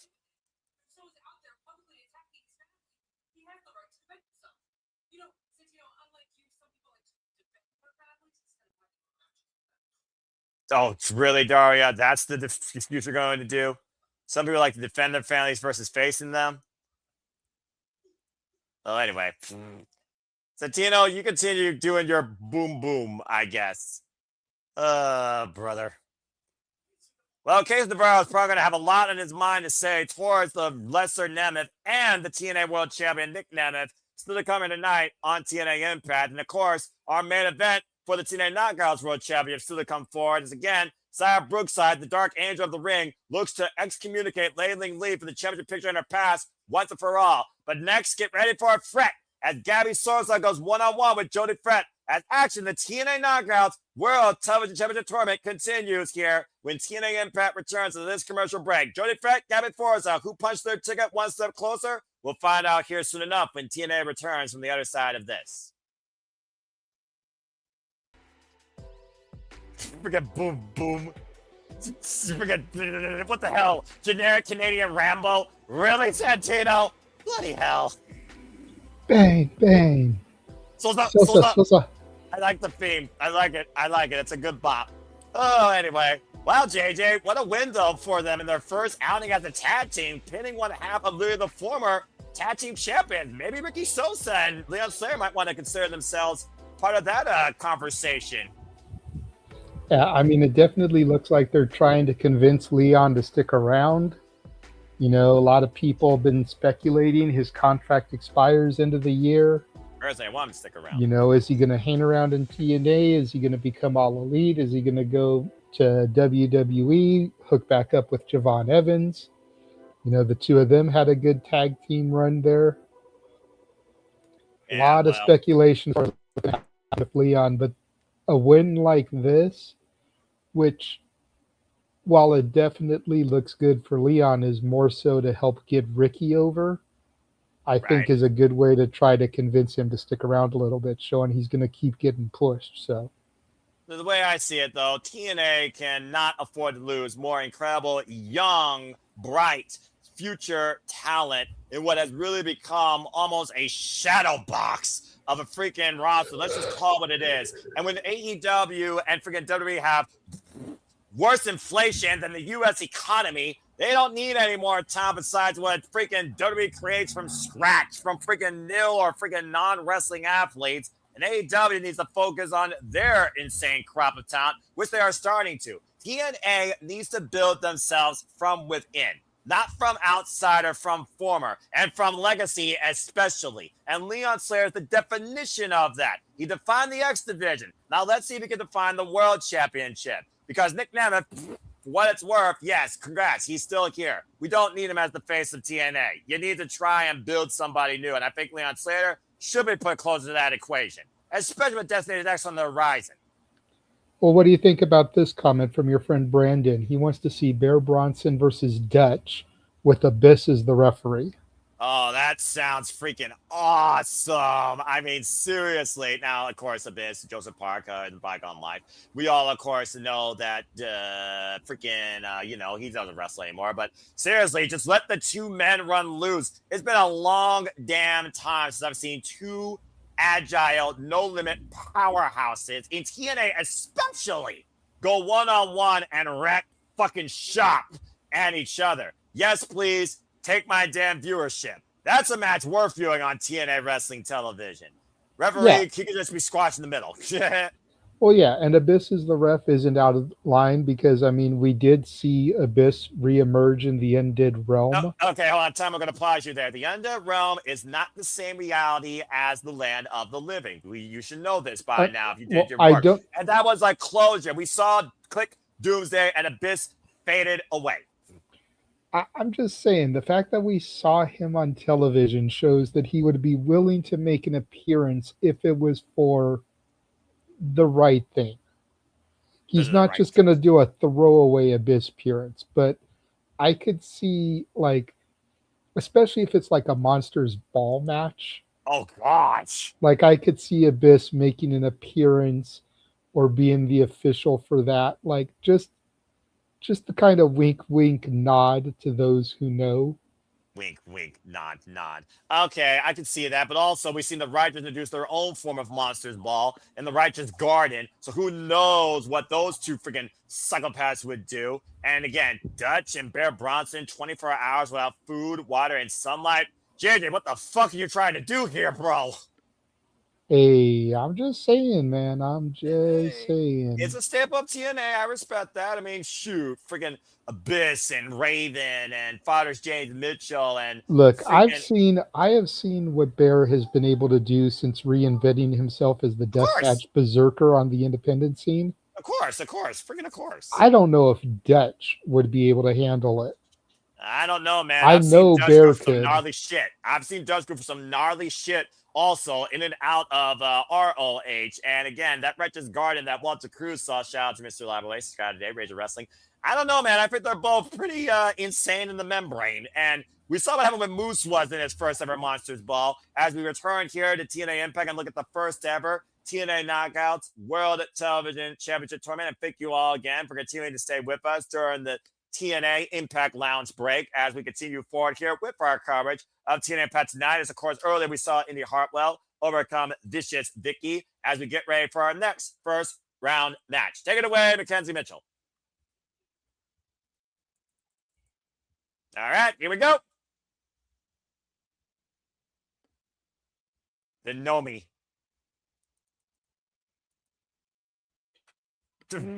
Gabby Forza makes me laugh. Gabby Forza, of course, for those that don't know, also from Creative Pro Academy, trained by Bear Bronson, Brian Myers, and Pat Buck. And of course, looking for her first opportunity here to leave a lasting impact in TNA, looking to make history. Been involved in this business now for a little bit over 3 years, and she is definitely a hybrid powerhouse. The world's strongest gnome, also known as Mother Earth for those that don't know. Former CAP Women's Champion and current, of course, champion right now with the Coastal Crown Championship for Expect the Unexpected Wrestling promotion. Yes, folks, that's an actual promotion. In fact, she's the inaugural champion out of New Jersey. As, of course, we get ready for this round one match. And again, the wildest, strongest gnome taking on the wild child from Toronto, Ontario, Canada. Mainstay name out of that independent area, Jody looking to be the biggest threat towards the entire field in this tournament. And this will actually be their first ever one-on-one encounter, but they've actually faced each other on 2 other occasions. Jody Fred shared the ring with Gabby Forza as a tag team against Laney Luck and Nyla Rose back in 2024. And previously in 2025, Gabby Forza got the better of Danny Luna, Jody Fred, and Lavaya in a fatal 4-way. Jody Fred, of course, saying we go back years and years, but nothing's going to stand between her and making history being the first to hold that title. Of course, much like Indi, Hartwell, and Vicious Vicki, I expect mutual respect with these two, but I also expect these two to just run crazy. Talk about 2 standouts in their own freaking way. Jody Fred, of course, former bouncer of the Rebellion Complex. Bell reigns were underway, a mainstay of the Canadian area, trained by the walk woman Josh Alexander, been involved in this game for 8 years. The wild child of TNA. Gabby Forza, Jody Fred, actually 2 very similar styles, despite the fact the tail of the tape showed you Gabby Forza might have more in the strength department. Stiff condyle tie up here in the early going. Of course, Gabby Forza and Jody Fred garnering a lot of attention, as JJ pointed out during our TNA Impact break, working across the independent scene. When you figure about, again, when I talk about what this business represents and what TNA represents for a woman, where it feels like you can't be yourself, you don't belong, you can't be a champion. TNA shows that anybody can belong and can be what they deem they can actually be in this business, taking a chance on themselves, being themselves. Freaking menagerie here of sorts. Shout out to Rebel Tania, by the way. The Rebel Heart. Stay strong in your battle against ALS. God bless you. And right now, Forza just asking Jody Fred to bring it with the running shoulder tackle. These two give ODB a run for her sanity. And right now, up the ropes, Gabby Forza, standing switches, change misdirection, and finally takes Gabby down with the running shoulder block. There's a triple threat I need in my life. ODB, Jody Fred, and Gabby Forza. And right now, Jody Fred on the move, running in with a short-range clothesline, just teeing off against the most powerful gnome in the business. In the opening moments here right now, Jody Fred getting the better of her opponent, running again with another big splash. Of course, Jody Fred, former, of course, hockey player, and of course, these are disciplines that Jody Fred and Gabby Forza deal with outside the ring. And neither of these women make anything look pretty, but I guarantee you they make a lot of damn stuff look effective. Jody Fred, Gabby Forza, by the way, folks, has previously been involved in football, foosball, and lacrosse. Quite an academic background. Cover! And kick out at 1 by Gabby Forza. Now Potts looking for the submission. Jody Fred going for a crossface, the forearm across the jawline of one Gabby Forza. Gabby, though, again, quick to her feet with the leverage, now carrying all of Jody Fred's weight. And looking for the break, pushing her against the turnbuckles, and Jody still holding on to the grip, finally forced to let go. Around Gabby's throat, driving her shoulder in the midsection of Jody in the corner. Again, folks, you win and you're in, you're out and you're done. The definition of powerlifting here right now is Gabby Forza. Good grief. I haven't seen a woman this beefy since Nikki Blackheart. And right now, catching her on the run, up on the shoulder, and Gabby Forza with the run around. Grabbing her shoulder first, the turnbuckle, with the running power slam in the middle of the ring. And looking to follow up, maybe for a big Gabby bomb. Cover, hook up both legs, kick out at 2. Woof. At the range smile on Gabby Forza's face. Probably thought she had it there for a second. I love women when they psych themselves up in professional wrestling, especially those with maybe a screw loose. And again, the quickness of Gabby Forza, though. 1 foot springboard off the ropes with a Vader bomb. Jody Fred, though, great resilience, able to kick out. Now looking for the schoolgirl to cover. Of course, Jody Fred, former TNA Knockouts Tag Team Champion, alongside Killer Curly. As part of MK Ultra, and formerly was a running mate alongside Danny Luna. During Danny Luna's short stay here, as both women collide in the middle of a TNA ring, and I'm loving this so far. The definition of meat. Women served. And again, these two refusing to give an inch and still throwing everything against each other. Ducks underneath the clothesline, gets in the midsection. And now Jody hoisting out Gabby on the shoulder. Possibly looking for the 745. Area code, of course, for Toronto. Got toe hold, though, and Gabby hung up across the second steel rope of the ring. And Jody Fred once again on the move, driving forward Her knees with the shoulder blades of Gabby. German suplex follow-up. Sending Gabby flying. Forza, though, to her benefit, on the outside of the ring, and Jody Fred knows she can't get a scissor render out there, and I definitely don't consider neither of these women going for a count out here. Too much pride with these two unique athletes of the business. And Jody Fred on the move again, another running, driving knee strike, driving Gabby to the floor and attacking the spine. But you gotta get Forza back inside the ring. Referee's discretion, of course, starting his 10 count or not. And now Jody scouting Gabby, running cannonball off the apron, floating Gabby up like an accordion. Of course, right now, getting a little bit of encouragement from the TNA faithful at ringside. Gabby Forza, for those that don't know, 5'4", 185 pounds. Jody Fred, 5'4", 141 pounds. Not that much of a difference in the tail of the tape. And again, Jody Fred, once again, going up to the top rope, scouting Gabby from high. Look out below. Whoop. Yeah, Gabby able to get out from the way. Whoa, man, bulldozed over Jody Fred with that running clothesline. Courtesy of your resident gnome that you didn't think you'd find your garden. Rebound into a power slam. And Gabby is feeling it here. Up in the fireman's carry, Argentine backbreaker, airplane spin. Spin out rocket bomb 2, and that nearly advances. That was so damn close for Gabby. Wow. Forza loading up Jody Fred for one hell of a ride and a hard crash landing for a 2.5 with a high stack, pushing forward all of her body on the cover. Once again, look for the Gabby bomb. Able to get the boots up, though, and Jody creates separation and rocks Gabby. We're going to fall for again, just throwing her body for her opponent. Takes Gabby down, but once again, Jody looking to hoist her up this time. Up on the shoulders. Look at the strength. Force 35.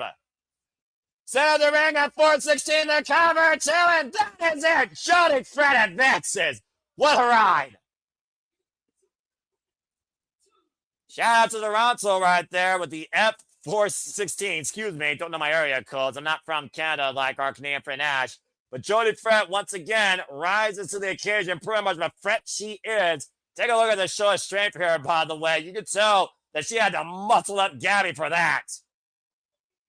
Fighting through what was certainly one hell of an endurance battle or an adrenaline rush, if not both, as Jody Fred now has punched her ticket into the quarterfinals. Wild Child, one step closer to creating history here to be the first holder of the TNA Knockouts television title. Jody Fred will, of course, be awaiting Jada Stone or Alicia Edwards in the quarterfinals. And on the other side of that bracket will be Mara Sade or Heather by Elegance, waiting for either of those two in the semis. As the field continues to thin here, and all these women looking to create history for the first time ever. As we go backstage with Mustafa Ali. I wonder what gets on his mind. Well, change is needed. So go ahead and set it up. Next week, State of the Order address. And attendance is mandatory. What is Mustafa Ali planning here? And who is he talking to off screen? I have no idea what that was about. Well, clearly Mustafa Ali is upset that the Order of 4 is not carrying what the mission statement is when it comes to their greatness in being leaders of TNA when they can't win a match regarding a championship. Tasha Steelz, the Great Hands, all ending up with butt kiss. We'll see who ends up with butt kiss tonight. Still to come on our main event for the TNA Knockouts World Championship as Zara Brookside defends against Lei Ling Lee in what is sure to be a form of hardcore combat. But coming up next, Casey Navarro will have a lot to say and a lot to share, and the Lesser Nemeth might also show up and get his head taken off again by the Promise. Casey Navarro will be in the ring next when we return to TNA Impact after this commercial break. Fuck TNA streaming services.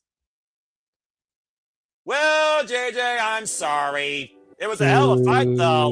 I mean, I was impressed by the industry's strongest gnome. That was a damn good match. That was awesome. Dude, Gabby is a beast. She deserves the dub. Well, anybody that doesn't know about Gabby, do your homework. Bro. Look into her. She does a lot of work for GCW, Jersey Championship Wrestling. Right. in and around the Jersey area specifically. Yeah, exactly. She's found it out of freaking New Jersey. About to say it was Jersey versus Toronto, and honestly, JJ, looking at those two, the fact they were a tag team before, I wouldn't mind seeing those two become a tag team in TNA wrestling. I like their dynamic and their energy. I like that a lot. That's fair, and I mean, to be honest, Jody hasn't done much since Danny Luna and her broke up. Yeah, it makes me sad. So if that's what it takes to get her back on TV screens, I'm not opposed to it. I feel Jody works better as a tag than she does as singles. I think that's fair, considering she's a former TNA Knockouts Tag Team Champion 2 times over. I got a very fair point. And especially since their division, needs tag teams, but that's for another day. Landed. All right, fine. I'll be good. I'll be good.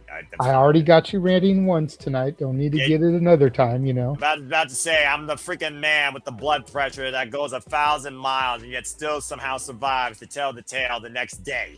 But nonetheless, I do see what you mean. And it's one of those things, though, where, again, when I think about TNA and what they represent in a woman being able to be themselves, proving you belong in this business, and you also can be a champion, I think Gabby Forza definitely fits the mold of a TNA knockout. I would love to see her here in TNA. 100. Well, anyway, that being said, as of course we are in the TNA Lounge, waiting for TNA Impact to return this commercial break. At the Lesser Nemeth might confront Casey Navarro.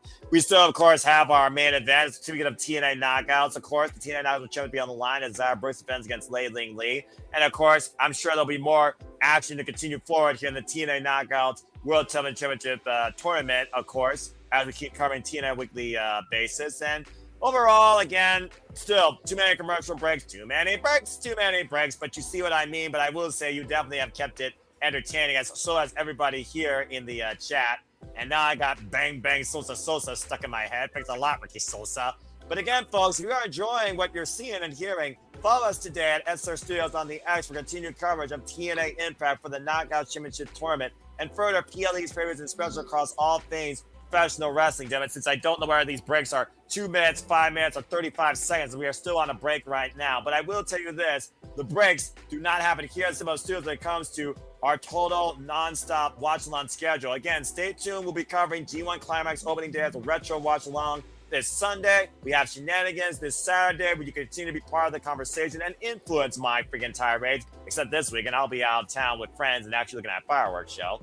And of course, next month, all hands on deck when we go all in and deal with so much more as we put a slamming end to the summer with everything coming together with Lockdown, SummerSlam, and of course, NXT brings a heat wave and all in London, Wembley Stadium. And Super Predicting and so much more here. Of course, all the different facets of entertainment and wrestling brought to you courtesy of Simbo Studios. Looking to be your #1 reliable source here for all things professional wrestling and entertainment and combat sports. Damn it. Shout out to Stat Boy Sports Bar as well, with coverage of sports too. And again, I really mean what I meant to say earlier when I said Leon Slater needs to stay with TNA. Not just for TNA's benefit and namesake of building a new star that would be an original, but honest to God, your boy's bouncy, but your boy ain't bouncing far lately in WWE. I haven't seen him do anything of merit lately. And that's fair, but they've also, they, much like the company across the street in Jacksonville, have a bit of a bloated roster right now. Exactly. Inflation more than the economy. And speaking of inflation, let's see how much the lesser Nemeth inflates the newer Nemeth, the better Nemeth's ego, as we'll see what words are being shared by Casey Navarro as we return to TNA Wrestling. Welcome back. And once again, folks, here to TNA Impact, as we now are going to get words from Casey Navarro regarding the betrayal by Nick Nemeth. Should have seen that from a mile away, though. As, of course, he was taken into the danger zone last week after beating the lesser Nemeth in one-on-one action. It looked like Nick Nemeth wanted to see Ryan Nemeth and Casey Navarro work well together and maybe become champions together. But obviously it was a ruse, as blood, as they say, blood is thicker than water after Nick Nemeth took Casey Navarro into the danger zone. Literally parting ways on no freaking friendly terms with Casey Navarro. Let's see if Casey Navarro has to say for himself, a man that truly stands on his own.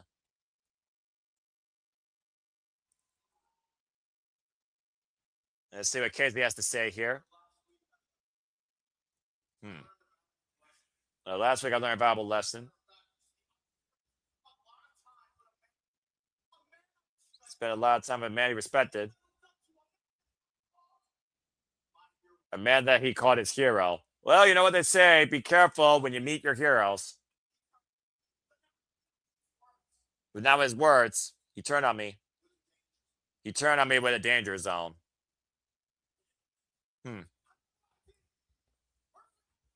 I don't know what I did.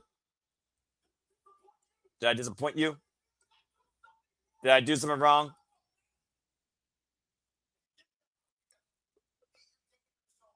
You looked at me like a man, gave me a hug and hit me with your danger zone. So why don't you be a man, Nick? Bring your ass on out here. And come tell me face to face why you did what you did. Whoa, actually, he might actually get the wanted man here. Calling out the TNA World Champion.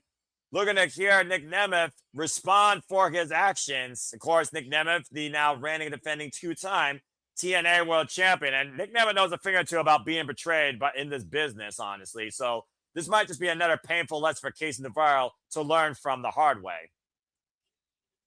Kid. My God, I did believe in you. We all did. And I thought, if I could just have some time, I can make you something special. You could be the next upcoming star of TNA, but granted, I don't have much time. I realized that you didn't even deserve to stand near me. And kid, you're pretty good, but you just don't have it. Is that clear enough for you? Don't have it. I don't have it.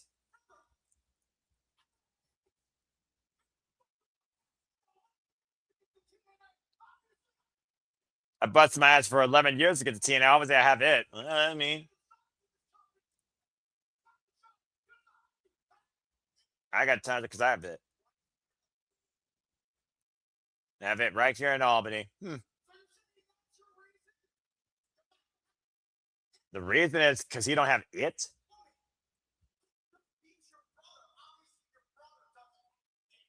Damn! I just beat your brother. I was your brother doesn't have it. And that's aggravating. Oh! And Ryan Nemeth, that cheap spray tan lesser Nemeth from behind with another cowardly assault. Obviously set up by Nick Nemeth. Yeah, I'll tell you what Ryan Nemeth has. It's it, but it has two letters in front of it. Let's see what Nick Nemeth's here.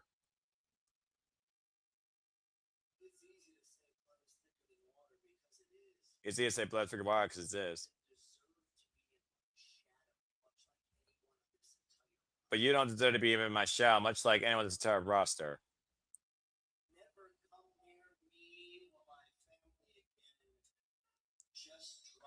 Never come near my family again. Just drop it, change, leave my drop my number, and leave me alone. In case Navarro looks like he's almost heartbroken here. And truly what he fought was somebody to take him into the future that he wanted to be side by side with, just dropped like yesterday's trash as Nick Nemeth stands tall alongside only his little brother, the only man he lets breathe the same space as him, apparently, not only here in TNA, but in general in the wrestling business. Well, we're moments away from our main event with also added equal, if not even more, emotional proportions and so much more on the line. Casey Navarro's future unknown, but the future of the TNA Knockouts World title will be contested for next on TNA Impact as a warrior looks to once again show that title should only be held by a real warrior and not an imposter. Zaya Brookside looks to leave Layling Lee once we're all in the dark in the TNA Knockouts World Championships on the line. No disqualification next on TNA Impact after this commercial break. Fuck the streaming service. Before I, of course, bring us into the lounge, I just want to remind you people once again, thank you for tuning in here at the Simbo Studios. Please like, subscribe, comment, tell a friend. And again, we will be back here next week where I'm sure there'll be more TNA Knockouts World Television Championship Tournament action to follow. Not to mention, we know we have a State of the Order led by Mustafa Ali. Could that mean an excommunication? Could that mean a veto? Could that mean a vote of confidence? Possibly when it comes to the Order Force, Tasha Steelz, and the Great Hands. What sort of changes could Mustafa Ali have in store for his own regime and propaganda campaign, where he's been the only winner as of late? That and so much more to come forward next week on TNA Impact. Well, JJ, this is it. For Layling Lee, this is do or die. For Zaya Brookside, it's to finally rise to the occasion. One last Sunday night to truly prove her worth as a champion. Your thoughts? I'm looking forward to this match. I mean, I have to try and find a way to watch it later, obviously, but it'll be on YouTube. Trust me, they usually do that for the bigger marquee matches. Continue. But this is going to be a banner. I mean, the whole reason I originally subscribed to TNA Plus was for the dog collar match, right, between Indi and Danny Luna. So I definitely anticipate this to be on that level. Banger. You know, Zaya Brookside has waited forever for her shot in the spotlight. Laying Lee has definitely risen to the occasion since becoming a TNA knockout. Accurate. This is going to be, there's a reason this is the main event. Period. You're damn point right. blank. You're damn right. It's a reason it's the main event and the cornerstone of women's professional wrestling still, in my opinion. And again, we've also seen Zaya Brookside. She has shown a bit of a more aggressive hardcore side prior to this. Of course, outlasting Rosemary in the Monsters Ball. So again, we know that she can hang in tough times. We also know she can be quite vicious. For someone that calls herself the Angel of the Rain, she truly has brought out the devil in her, and it's led her to heaven as she looks to send Layling Lee once and for all to hell. Yeah, 100%. 100%. You know, the women, the knockouts division, that is the reason we tune in each and every week to TNA. That is the reason you have not given up on it yet. Damn right. Despite the fact that the Elegance brand has been dominant here for a while, you know, it looks like things are finally starting to move away from that. For now. Don't be so rude. You cannot sit here and tell me that Dana Brooke has not done a great job at reinventing herself here in TNA. Whether you like her or you hate her, she's done a phenomenal job. Yeah, she went from a freaking Barbie doll female G.I. Joe action figure to a Botox-infused Barbie doll with 150 designs. But nonetheless, like I said, what TNA does, what women can do in TNA, proving the light. Definitely, Dana Brooks, that conversation, I will give you that. Despite the fact the most obnoxious freaking character development in TNA Knockouts history since probably the Beautiful People. But nonetheless, Definitely.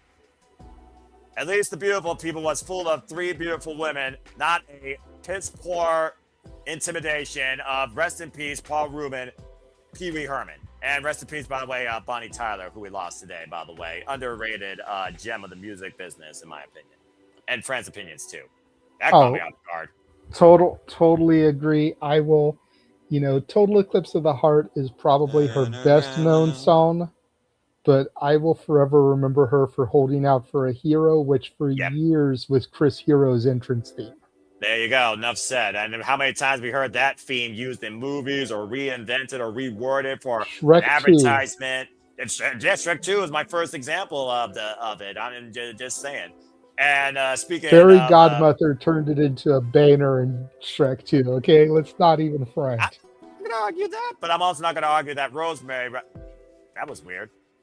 Well, still to come, of course, as we return here to TNA Wrestling. Thank you, by the way, as always, JJ. Welcome back, folks, from the Impact Lounge, and welcome back to TNA Impact as we get ready for our main event. Again, let's look at the tail of the tape here. You see Zaya Brookside, Layling Lee, same height, one with the Dark Side DDT, one with the Thunderstruck kick. Of course, the reigning defending TNA Knockouts World Champion Zaya Brookside, but Layling Lee has overcome emotional adversity to be a two-time TNA Knockouts World Champion in her career. As a Warrior looks to once again rise to the occasion, and we'll see if her Bushido and fighting spirit is stronger than the darkness that has consumed Zaya Brookside to lead her now to hold on to the Knockouts World Championship. It's main event time on TNA Impact tonight. The fact that Layling Lee and Zaya Brookside have kind of defined each other's TNA careers since both of them crossed the line, formerly together as the Angel Warriors, and the wings literally burnt off when it came to the bond that brought these two together as friends and so close to each other. We're going to literally rise together was Layling Lee's idea. But for Zaya, it was always about being on her own.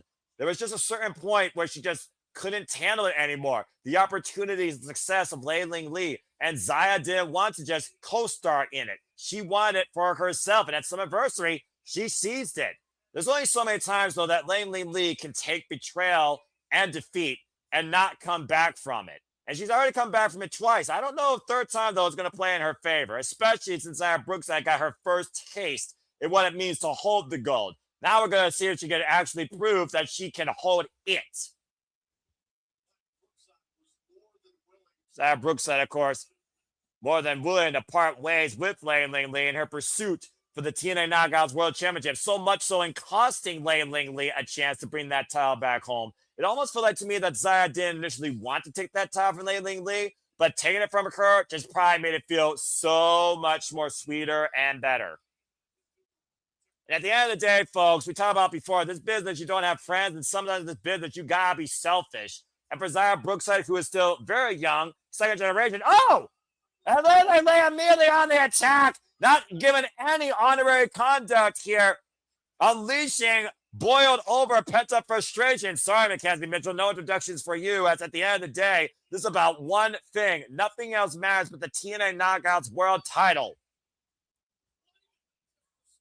Again, the blatant disrespect, the weeks and weeks of insults, and the absolute freaking additions to add to Layling Lee's emotional regrets that Zaya preyed upon. Layling Lee's had freaking enough of it. The bell rings are underway, by the way. And again, this is no disqualification. Big pump kick by the former, of course, Singapore signed TNA wrestler. Again, there's no advantage here this time for the champion either. Another pump kick takes Zaya up and over. Again, count disqualification means nothing. Title can only change hands or be decided via pinfall submission inside the ring. And now Layling Lee with that Japanese fan here. Look at him now, look out! Oh! Trying to lash out with that fan and a spinning kick against the steel ring steps, and Zaya just avoiding certain disaster. Saying Brookside back inside the rings. Of course, that is where the decision has to be rendered here. And Zaya looking for any sort of reprieve as Layling Lee's been relentless on this attack and assault.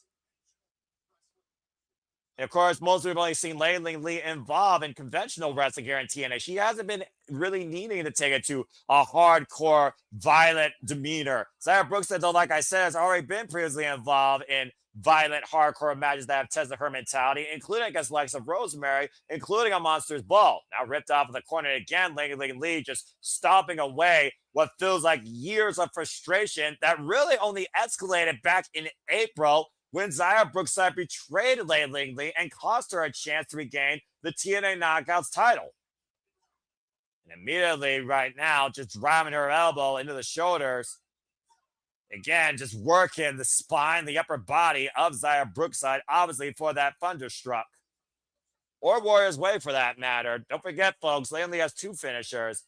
And Zaya again, able to barely muster anything off of that right hand in the midsection. Now with wrist control. And again, Layling Lee keeping Zaya on the mat and underneath her foot for all it's worth. And these two can unleash hell on each other as vicious as they want with no repercussions except for defeat. Zaya Brookside, by the way, is the 72nd TNA Knockouts World Champion in this company's history, following a legacy, as I said, led by the likes of so many, including some of my favorites, such as Tara, TNA Hall of Famer, Hardcore Country Mickey James, Taryn Terrell, Gail Kim, and of course, Rosemary, Laura Vanessa, known as Chelsea Green, Taya Valkyrie, the virtuous Diana Perrazzo, Jordan Grace, some of the all-time greats. And look out on the move with the tope suicida. And again, it's a no disqualification. It's a no fucks given. As Lei Ling Lee talks down to Zaya Brookside in her pursuit to regain the TNA Knockouts World Championship. And Zaya Brookside doesn't know which way to even go right now or to look. She looks absolutely spent. Now trying to beg off against Lei Ling Lee. Boy, has that ship set sail. And not from Singapore either, I'm just saying.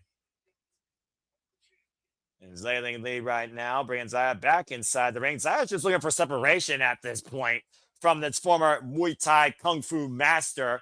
Now Brookside covered and gets a 2 count. Lei Ling Lee nearly getting the title right there. And Zaya reaching for that fan of Lei Ling Lee, and Lei Ling immediately stopping Zaya from seizing it. Still in her hand, though. Brookside Pride is looking for some sort of weapon to play for her advantage, much like that turnbuckle did at Summerversary when she was able to seize the TNA Knockouts World Championship. Oh, and again, that fan to the already prone leg of Lei Ling Lee. That Zaya Brookside has already assaulted. Oh, and just driving it like a spike in the exposed patella of Lei Ling Lee. And of course, if Lei Ling can't use that kick, she can't find the base for the Thunderstruck or the Warrior's Way. And she also can't freaking take Zaya's head off. Now, adding a little bit of insult to injury, fanning herself. And Brookside right now using one of Lei Ling Lee's most traditional, of course, culturally assisted weapons here of sorts. As, of course, Lei Ling Lee so proud of her heritage in Singapore. Zaya Brookside just proud of the darkness that she has let come to light that has led her to become the TNA Knockouts World Champion. You know, we've seen it so many times in this business, man or women. There always is that point where either you've been a tag team or you worked with somebody for so long, you have to find a way to prove it to yourself that maybe you're not necessarily just better than the other, but you can also be even better than what you believe you can be. And I think Zaya Brookside added fuel to the fire, the fact she's just been trying to get out of her father's shadow. British legend, of course, Robbie Brookside, and there's a smile right now on Zaya Brookside. Oh, boy. Got a leather belt in hand, probably looking to take the hide off her former friend. Oh, boy. Looking to crack that whip and exercise some extreme punishment here, leaving her mark on Lei Ling Lee. Tearing the hide. Good grief. And Lei Ling Lee screaming out in pain, only finding assistance with the ropes to stand up on one leg. And of course, Lei Ling Lee right now, the attack being focused on that left leg by Zaya Brookside. And what could have been friendly competition, and what was friendly competition in bygone life, by the way, when Zaya Brookside challenged Lei Ling Lee for the Knockouts World Championship, has turned to nothing but a visceral endgame. And right now, Zaya Brookside tying the leg of Lei Ling Lee and trapping her. This is quite a modified submission here, almost a modified ankle lock being applied.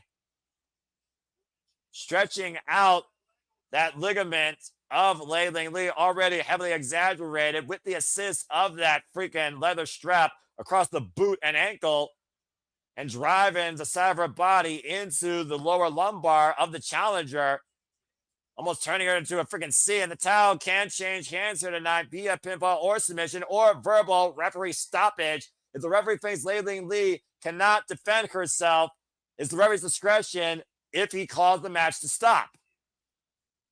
And right now, there is nowhere for Lei Ling Lee to go. She can only hope that Zaya Brookside loses her grip on that belt or loses some leverage on this hold. Can Lei Ling Lee fight through the pain and seize the Knockouts World Championship? The future of the TNA Knockouts, hand the balance, the first with the counter. Gets a 2 count here. Oh, and again, right to the midsection this time. Swinging for the fences. It's been nothing but a torture chamber right now by Zaya Brookside. Literally excommunicating all of that early assault by Lei Ling Lee. and adding more damage already to the prone leg.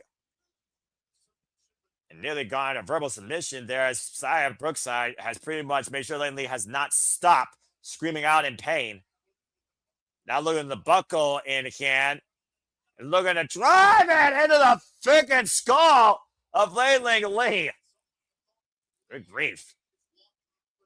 Looking to literally take the blood, it looks like, from the challenger here. I did say again how emotionally charged this match is, not only for revenge, but for redemption. Tell two stories here when it comes to Zaya Brookside's absolute assurance and Lee looking to remove everything from her past. Knees driven up against the second rope as Zaya rebound off them, and Lee. Oh, man! Spinning back heel kick, didn't get off it, though. Zaya on the move, though. Able to sweep out the legs, though, and Lee still fighting through the pain. Drives through with the right knee, still hobbling, though, on the left. And Zaya, though, taking out sorts again, drop down with a drop kick. Explosive drop kick by Lee, and Zaya Brookside gathering her bearings. But again, Lee is almost unable to get any sort of vertical base on that left leg. Now just trying to get feeling back in the muscle. We're going to follow through, and again, unable to get the step up, running knee strike. As he tried to step up, again, unable to get that base and balance. And clearly, Zaya's game plan is playing to her advantage. Similar spot here right now at Summiversary, where Zaya Brookside took advantage of Lee, dropping her down face first and exposed turnbuckle. This time, though, mounted in the corner against a protected turnbuckle. Just driving her fists into the head of Zaya Brookside slowly and continuously. And of course, Lee can target Zaya any way she wishes, and there again is no disqualification. Unleashing pent-up frustration that's been setting over here since April. Trying to win the title for a third time to join a unique class that have held the TNA Knockouts World Championship at least 3 times over. Overhead exploder as Zaya Brookside rolls to the outside, looking for reprieve. The last time we had a 3-time TNA Knockouts World Champion was, you guessed it, folks, the Juggernaut Jordan Graves and the Virtuosa Diana Perazzo. Long may she always fucking reign. And right now, friendship and also well-being be damned as Lee looks for more tools of destruction underneath the ring. You never know what's underneath a TNA ring, by the way, folks. If you follow TNA as long as I have, for both the men and the women. Now bringing out a kendo stick and a steel chair. And even more plunder from underneath ringside here. More and more weapons right now, literally covering the ring. How far is Lee willing to go to put away someone that was formerly one of her closest friends, a sister in this business, and right now her primary foe? Now going to the opposite side of the ring, nothing there but a bunch of, looks like water and tools and table. Uh-oh. And there's a sinister smirk coming across the Warrior's face as it looks like she's looking to give in to what the people want here tonight. Table! We got a table, folks. It wouldn't be a no disqualification match in TNA Wrestling without a table or a door. But this is how much and this is how deeply personal this is led. But again, this is giving Zaya Brookside. I never understood this, by the way, with how much time you take in bringing out these weapons to set up your next plan for destruction. How much it does play to advantage towards your opponent that's regrouping on the opposite side. It's one thing to try and solve a grudge, another thing to try and seize a championship. Now Zaya slowly staggering back to her feet, trying to follow in. Giving face first into that table set up here against the apron. Zaya Brookside right now, literally paying for all of her sins. The definition of going to business for yourself and seeing if you profit or bankrupt. And how karma truly is a bitch. And right now, Lee looking to send Zaya Brookside back to hell, possibly with a powerbomb off the apron through that table. Zaya, though, trying to fight back, literally for not only her championship, but for her life. Brookside holding on to the bottom rope for leverage and able to escape Lee's grip and find a way back in the middle. Now back inside the ring, and Lee needs to regroup here and focus on the task at hand. Again, folks, next week, covering here on TNA Impact. We'll be back here. Slater Center will defend the X Division Championship against Fabian Eichner, and the TNA Knockouts World Championship Tournament continues as M by Elegance will take on Rosemary, going one-on-one with NXT's Thea Hale in round 1 action. And also Mustafa Ali presents the State of the Order address for the Order 4, and we'll see if he makes things great again or if he decides to disband. Also, Flopdog goes one-on-one with the face of the franchise as Moose looks to put down an annoying man here as freaking Timu Slick made this match official. That and so much more next week on TNA Impact. Now using the kendo stick almost like a freaking noose around the throat of Lei Ling Lee. Out of the corner can again. It's all perfectly legal. She can hold on to that position and choke out Lei Ling Lee as much as she wants. And once again, the Angel rises above the challenge of the night, showing her true colors. In a total eclipse of her heart since arriving here, of course, to TNA Wrestling. Almost like a days ago shot there with that kendo stick, though, grabbing the back of Hurricane. And what was I looking for now? Now seizing the TNA Knockouts title. I mean, again, she can use the title if she wants. It's all legal here. There's no disqualification. Already calling herself champion, though. Might be a foregone conclusion. Bad karma, though, might be coming to play here. And crowd chanting that they want tables. Will Xia Brookside oblige? Now repositioning that table. Might have her own designs, but a stretch said, screw your table, and turned the table up and over. And Lei Lee just throwing her body off the apron through Xia Brookside. Brookside, again, too worried about making sure the fans didn't get what they want. And also at the expense of her opponent, once again, driven back inside the ring. And that might have been a costly mistake by Brookside. Oh, and a chair to the spine. And Lei Lee back on the attack. And Xia Brookside with nowhere to go on the poor end of this Full Metal Assault. Just hearing off. How good must this feel for Lei Lee, though? Good grief. Almost see Xia Brookside quivering off those shots with the steel chair across all of her body. Now Lei Lee bringing the title back towards center. Setting up the TNA World Championship. Oh, jawbreaker counter to what may have been the Warrior's way. Oh, it runs through with a pump kick. I was just looking for that dark side DDT. Maybe trying to take a move outside Brookside's playbook there. Now, once again with a chair in hand, I almost feel like Lei Lee literally is fighting through pure emotion, almost setting up her next move on instinct. Not exactly sure what she wants to do next, but just wants to dish out more punishment. Now laying Xia out on a bed of chairs. Xia Brookside laid out here, and Lei Lee once again trying to go up to the top rope. Can she find her base? Costly rest! Lee missed and crashed into the steel chairs. And now Brookside with the title across the head. Riding for the challenger. Trace the on the cover. And kicked out at 2.5.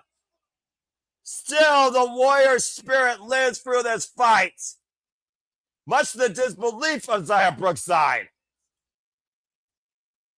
That title belt shot was straight across the head, and somehow Lei Lee is still in this. Now both these women jogging for position here, finding on their knees, dishing out everything they got left in their own freaking playground of made punishments. Now Lei Lee again trying to get the better, grabbing forward, and oh! Steel chair interception. Dark side DDT on the chair. Cover to retain. And Xia rises to the occasion again. Leaving Lei Lee in the dark. Fatality. It was vicious. It was physical. It was emotional. And for Xia Brookside, it was closure. A total eclipse of a past friendship. forging forward a new legacy, still holding the TNA Knockouts World Champion as our Dark Angel of the ring. Again, the key moment here at the very time of this match was literally winding up a stiff, lethal shot and hit nothing but steel, and then followed up, dropped on her head, dark side DDT on the steel chair, and was lights out for Lei Ling Lei's chances at redemption.